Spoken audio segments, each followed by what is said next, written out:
Scholars in the Middle Ages were committed to the use of logical argument in the pursuit of truth.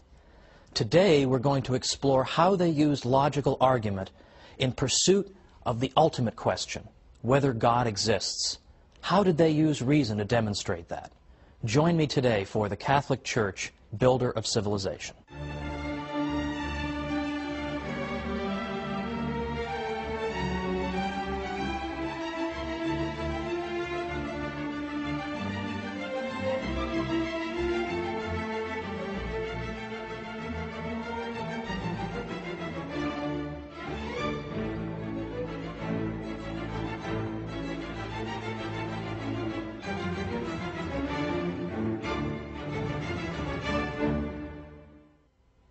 Welcome to the Catholic Church, Builder of Civilization. I'm Thomas Woods.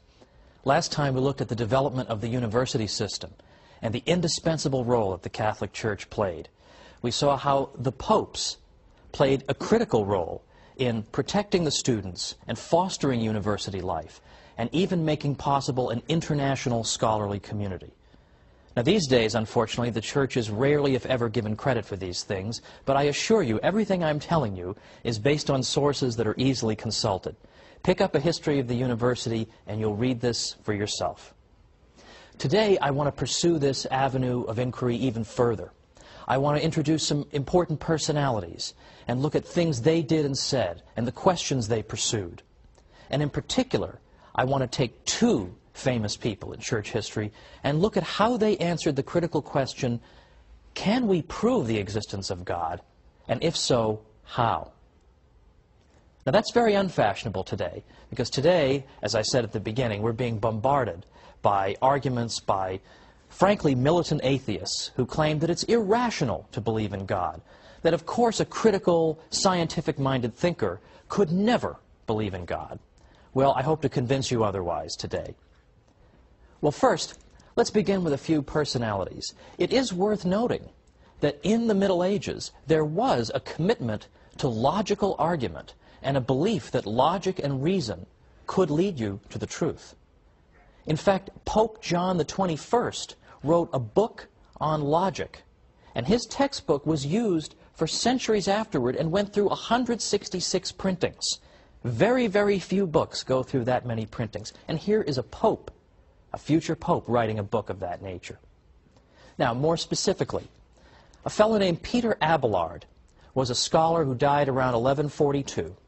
He was controversial in his day, but he paved the way for scholars who came after him. Abelard was known particularly for a book he wrote, in Latin it's known as Sic et Non. Literally means yes and no. Because what Abelard did was he took apparent contradictions, for example, apparently contradictory biblical verses, or apparently contradictory statements from church fathers, and he deliberately juxtaposed them so that they were right next to each other on the page.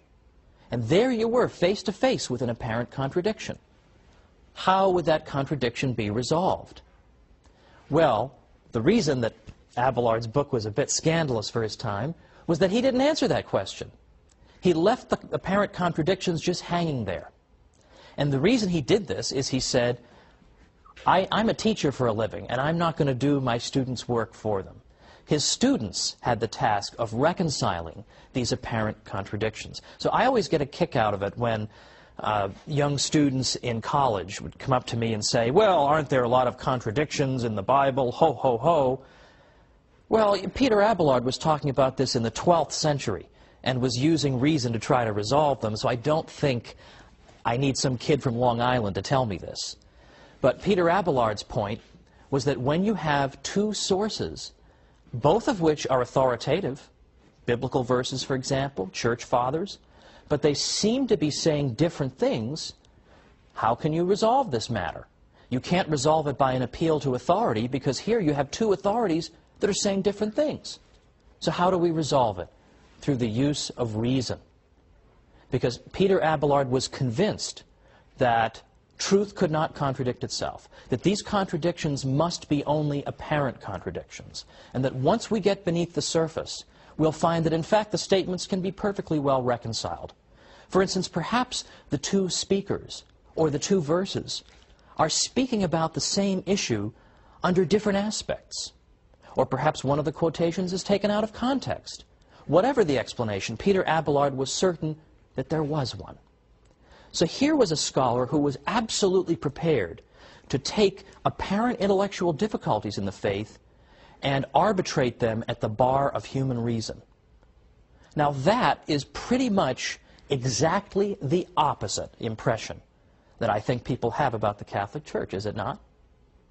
Then we have a fellow named Peter Lombard. He lived from about 1100 to 1160, who wrote a work of theology called the Sentences that became the most studied theological text, apart from the Bible, for the next several centuries. Now, Lombard, in his book, used authority to explain various aspects of the faith, but he did not hesitate also to appeal to human reason in order better to understand and explore the mysteries of our faith. Again, more or less the opposite of what we're told, isn't it? This, in a nutshell, is what we call scholasticism. In some ways, it's hard to define scholasticism in a way that every single scholastic would qualify as one. But I think it's safe to say that scholasticism initially began as a term simply to refer to professors who taught in universities. Now, right away, that would exclude St. Anselm, because he didn't teach in a university, but he was a scholastic. So it doesn't always work. But beyond that, the scholastics typically were interested in the use of reason in order to understand better and to defend the Catholic faith. They believed that there was no contradiction between reason and faith, and that if there appeared to be one, then we had simply misused our reason, we had not correctly argued the matter, or we simply understood some aspect of the faith. But the two could not contradict each other. They were two wings, in effect, that would soar toward the truth. I believe that's how Pope John Paul II put it in his encyclical Fides et Ratio in the late 1990s. That's exactly what St. Thomas Aquinas believed. So the scholastics are committed to this project of the use of reason in the pursuit of truth and in entertaining opposing views. Typically, particularly after the 13th century, a scholastic didn't just get up there, give his position, and sit down. He always anticipated what the other side would say. And as I said, St. Thomas Aquinas was so generous to his opponents that he would not only explain their position very persuasively, but he would sometimes think of arguments that his own opponents hadn't even thought of, and he would come up with those arguments and say, here, you can have these arguments, but I'm going to answer those too. That's typical of scholasticism. Well, let's look at a well-known early scholastic, a figure we've looked at briefly already, St. Anselm. He's a very early scholastic. He dies around 1109. St. Anselm was interested in this question: does God exist, and can we prove that God exists? Now, it's true, over the course of his career, St. Anselm asked and answered a great many questions. But this one, perhaps more than any other, established him as a philosopher, because even if people didn't accept his argument, from then on, people at least had to reckon with it, one way or the other. You had to at least show why you didn't agree with him. St. Anselm, in effect, argued as follows. It's just a very few steps that he took to try to prove through reason alone that God exists. And his first claim is as follows, that regardless of whether you agree with me that God exists, we can certainly agree on a definition of God. God is the greatest conceivable being. God is that than which nothing greater can be conceived. That was how he put it. So there's our first statement. God's the greatest conceivable being. Our second statement is the greatest conceivable being has to be absolutely perfect, has to be perfect in every way, has to possess every possible perfection. I don't think that's particularly controversial. That follows from the first statement. Now, the third statement goes like this. It's more perfect if you exist both in reality and in the mind than if you exist only in the mind. Now, that might sound a little tricky, so I'll give you a good example. Suppose you're thinking in your mind about a hot fudge sundae, but it doesn't exist in reality. There is no hot fudge sundae in the room. It's only in your mind. I think we would all agree that that hot fudge sundae is not as perfect as a hot fudge sundae that is both in your mind and right on the table in front of you. it has a perfection by existing in the world that the imaginary Sunday does not have. Well, what does this have to do with God? Well, what St. Anselm is saying is, suppose God exists only in our minds. He's just a figment of our imagination, like the non-existent hot fudge sundae. Well, then that being is not as perfect as a being who existed both in our minds and also in reality. Now, his next step, in effect, is, therefore God exists. Now, it might seem like he's maybe skipping a few steps here. How does he get there? Well, his point is, if we've said that God's the greatest conceivable being, he has every possible perfection, and one perfection is to exist in reality, the greatest conceivable being would have to have that perfection. He would have to exist in reality, or he wouldn't be the greatest conceivable being if he were only in your mind. But we already agreed that he is. Therefore, God exists. Now, in effect, what St. Anselm is saying is that the existence of God is implied in the very definition of God. Once we unpack that definition, what do we find? We find that his existence is immediately implied. In the same way that if we really understand what the number 9 is, then what follows from the definition of 9 is that its square root has to be 3. Once we've fully understood the concept of 9, we understand its square root is 3. Well, likewise, once we fully understand the definition of God, we then see that part of his nature is to exist. He has to exist. Now, if you're thinking to yourself, well, I'm not so sure that one works, that seems a little bit slippery, I will point out that most philosophers have in fact rejected St. Anselm's proof. In fact, St. Thomas Aquinas rejected St. Anselm's proof, as a matter of fact. But there's always been, in the Western philosophical tradition, a minority tradition that has accepted Anselm's proof. And, in fact, very recently, a dear friend of mine, Bill Mara, who died in 1998, he taught philosophy at Fordham for decades. And he absolutely believed that Anselm's proof works. But whether you believe it or not, for our purposes, is not so important. What I simply want to show you is that Anselm and other Catholics were committed to the pursuit of truth through human reason. There is nothing scriptural in that argument from St. Anselm. He wanted to show that the human mind could solve this problem. Well, after the break, we're going to see how St. Thomas Aquinas solved this problem, and I think much more persuasively. So join me after the break.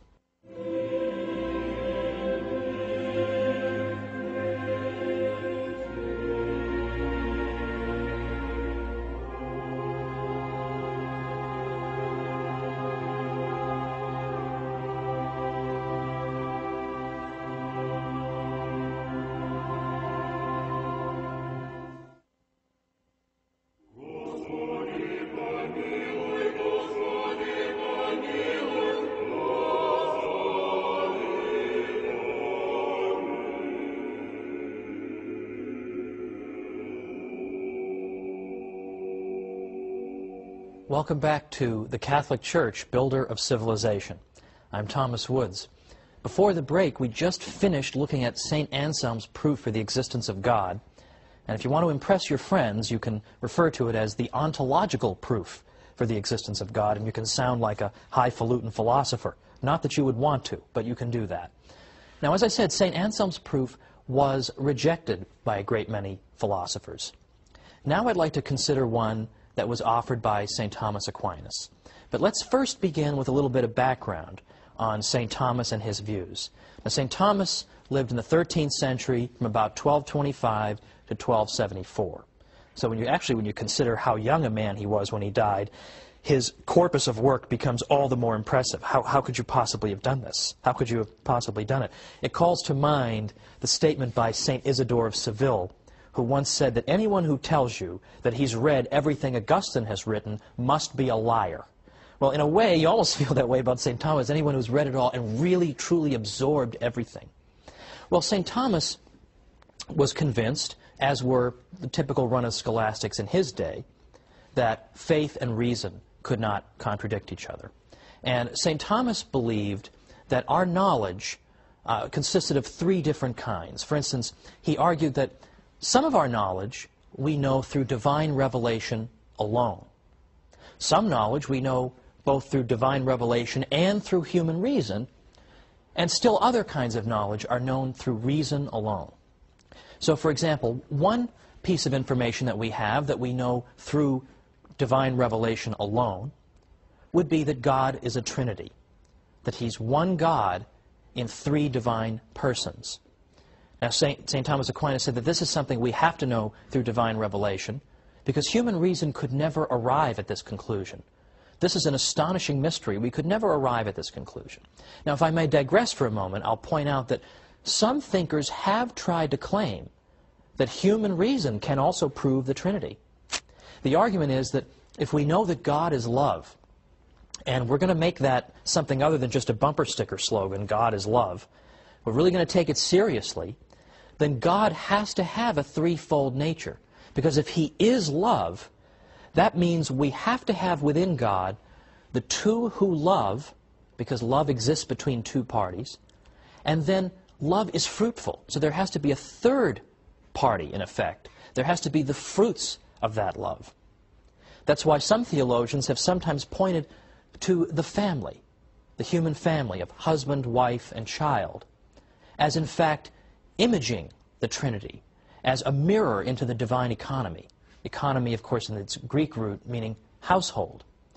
Because, in effect, the husband and wife love each other, and the fruit of that love is their child. Well, that's neither here nor there, because the consensus is that the Trinity is not something that we can arrive at through strict proof. So that would fall under St. Thomas's first category. The second category, things we can know through divine revelation and through reason, would include, for example, some aspects of the moral law. I suppose reflecting on the subject of murder, just simply reflecting on it honestly, using your mind, you can probably arrive at the conclusion that murder is something people ought not to do. That even if God had never said anything about murder, you could probably draw that as a safe conclusion. Now, God has, of course, told us that we may not commit murder. And St. Thomas answered the question that you might ask, why would God tell us something that we could just figure out on our own using human reason? And one of St. Thomas's, I think, pretty good arguments in response to that is, the reason he does it is to make our lives a little easier. Because not everybody is a philosopher or has time to sit around 24 hours a day trying to deduce everything in the world through human reason. So God helps us.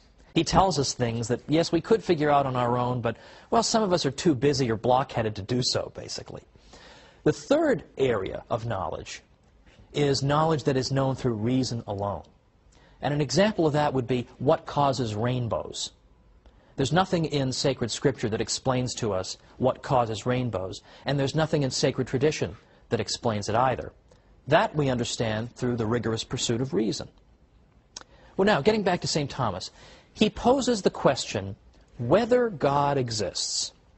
Now, as I said, St. Thomas always anticipates his opponent's arguments, and he anticipates all of them. He even comes up with arguments they haven't thought of. So it's very revealing that when St. Thomas is trying to think of all the arguments against the existence of God, how many does he come up with? Only two. One of them is the existence of evil, and the other one is that the universe seems to run itself. It's like we don't need a God. It would be superfluous to posit the existence of a God. And in some ways, these are very much the same arguments that are still with us today. Well, here's one of St. Thomas's proofs, and I'm sort of adapting it for modern use. But let's begin as follows. Let's suppose you're in the deli, in the supermarket. You want to go up to the deli counter and get some turkey. You go up there, though, and you find that you have to take a number before you can get to the counter and get your turkey. So just as you're about to take your number, you see another device. And this other device says, well, before you can take a number, you have to take a number to get in line to take a number. Well, this is a very disturbing, Kafkaesque deli, to be sure.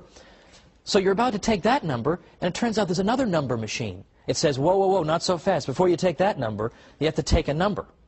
Before you take that number, you have to take a number. So you have to take a number to get in line to take a number, to get in line to take a number, to get to the deli counter.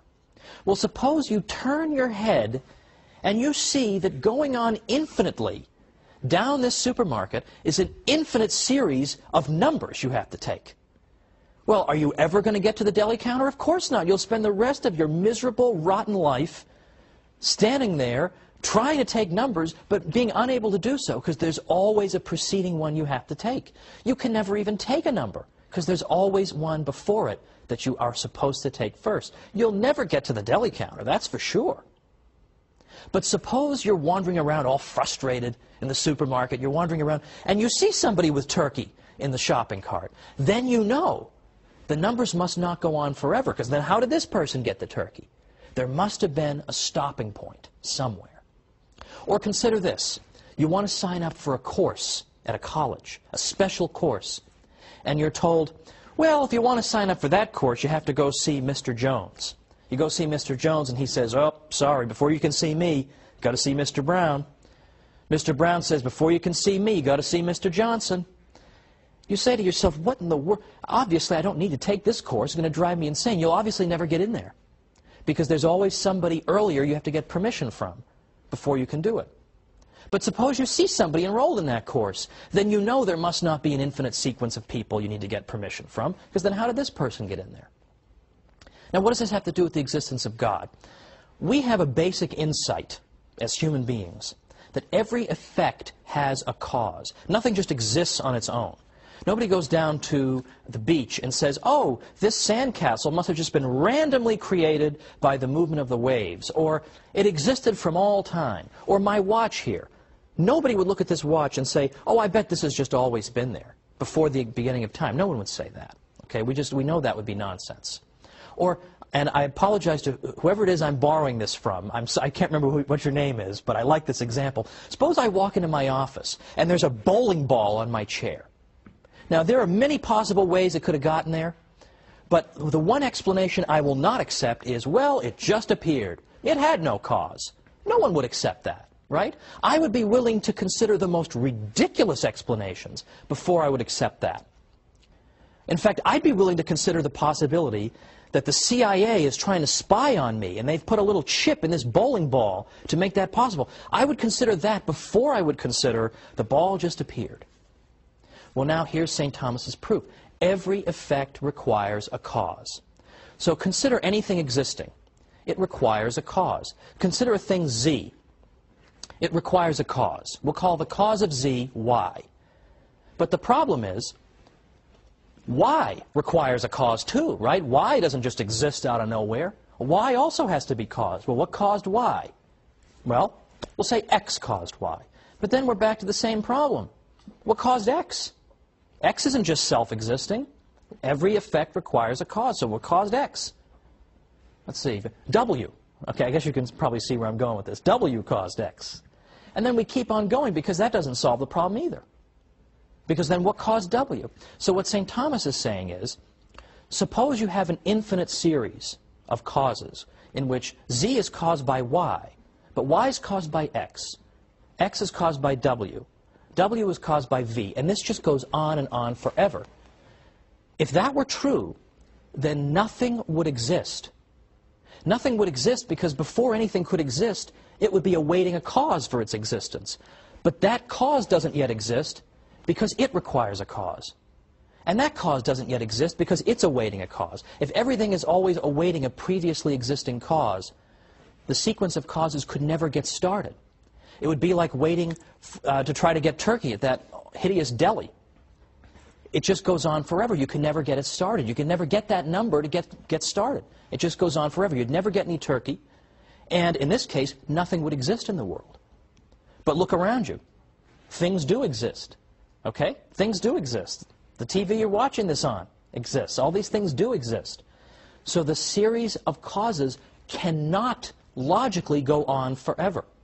There must be a stopping point. There must be something that exists entirely outside the causal sequence that gets this relationship going, that begins to cause the next thing, which causes the next thing, which brings all the things we see into existence. And St. Thomas says, this cause must be God. Now, some people will say, well, then what caused God? Well, that actually shows a complete misunderstanding of the argument. The point is simply that it is logically necessary, it's unavoidably necessary, that something must exist outside this causal sequence in order to get it going. Now, I don't think that's a dumb guy argument, right? I find that an overwhelmingly persuasive argument. And I used to explain it to my students when I taught history in New York and I taught Western Civ. I used to do this. It's a legitimate historical point. And it makes you think. Now, you don't reason yourself, typically, into believing in God. But there are a lot of people today, I think, who think that believing in God is just stupid and irrational. Proofs like this can help to break down those barriers for people like that. This is what the universities made possible, this type of rigorous intellectual environment. Pope Innocent IV, a 13th century pope, described the universities as rivers of science which water and make fertile the soil of the universal church. Pope Alexander IV called them lanterns shining in the house of God. But it's not all scholars who built Western civilization. It was people who prayed and did scholarly work, but also did physical labor. And I'm talking now about the monks, who will be the subject of our next program. The monks are probably the most versatile people who ever lived. They prayed, they were agriculturists, they were metallurgists, they were scientists, they were physicians, they provided charity, they provided inns for people. They did more than any other group of people in any culture I've ever been familiar with, and they played an essential role in building Western civilization. So join me next time as we talk about the monks on the Catholic Church, Builder of Civilization. See you then.